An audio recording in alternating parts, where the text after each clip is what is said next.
Go yard. I got so much motherfucking design on right now. Break it down, bring it back, make it clap. I got 3 old thoughts, new guap, wear that thing. Bitches on my line, and you know they come straight. Hold up, what it not, 45, scope it cash like whoa. How you fucking with these hoes up? Halo adik-adik, selamat pagi, selamat bertemu kembali. Apa kabar hari ini?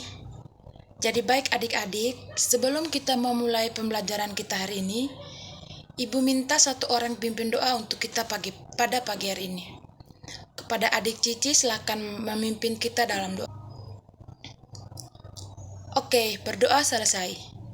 Jadi adik-adik, hari ini kita akan belajar tentang benda dan sifatnya. Ada yang tahu pengertian benda dan sifatnya? Oke. Yang pertama kita belajar tentang wujud benda. Berdasarkan wujud benda, benda dibagi menjadi 3 yaitu benda padat, benda cair, dan benda gas. Yang pertama benda padat. Benda padat yang ada di sekitar kita contohnya tanah, batu, kayu, logam, dan buku. Setiap benda yang berwujud padat bentuknya selalu tetap. Yang kedua benda cair. Air, minyak, susu, dan kecap termaksud ke dalam benda cair. Benda cair mempunyai sifat sebagai berikut. Yang pertama, mengikuti bentuk wadahnya. Yang kedua, menekan ke segala arah. Dan yang ketiga, bergerak ke segala arah dari tempat yang tinggi dan tempat yang rendah. Yang ketiga, benda gas. Untuk benda gas, dia berbeda dari benda padat dan benda cair. Benda gas sulit diamati.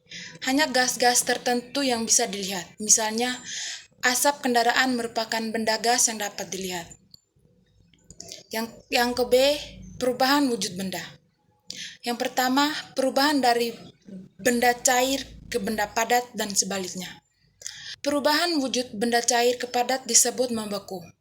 Perubahan dari wujud padat ke cair disebut meleleh atau mencair. Yang kedua, perubahan dari cair ke gas dan sebaliknya. Perubahan dari wujud cair ke gas disebut proses penguapan. Perubahan air dari wujud gas ke wujud cair disebut pengembunan. Yang ketiga, perubahan dari padat ke gas dan sebaliknya. Perubahan dari wujud padat ke gas disebut penyumbling. Benda dapat mengalami 5 jenis perubahan, yaitu pencairan, penguapan, pengembunan, dan penyumblingan. Yang berikut sifat bahan dan kegunaannya. Yang pertama, logam. Logam merupakan bahan yang keras, kuat, tahan panas, dan dapat menghantarkan panas dengan baik. Contohnya, jenis-jenis logam antara lain aluminium dan besi dan tembaga. Yang kedua, kayu. Kayu adalah bahan yang berasal dari tumbuhan berkayu seperti pohon damar, pohon jati, dan pohon cendana. Fungsi kayu dalam kehidupan sehari-hari sangat banyak, diantaranya yaitu digunakan sebagai tiang atau penyangga atap rumahmu, pembuatan kursi, meja, dan lain-lain. Yang ketiga, karet. Karet merupakan bahan yang berasal dari getah pohon karet. Karet memiliki sifat yang lentur, elastis, dan dapat ditembus air. Yang keempat, kaca.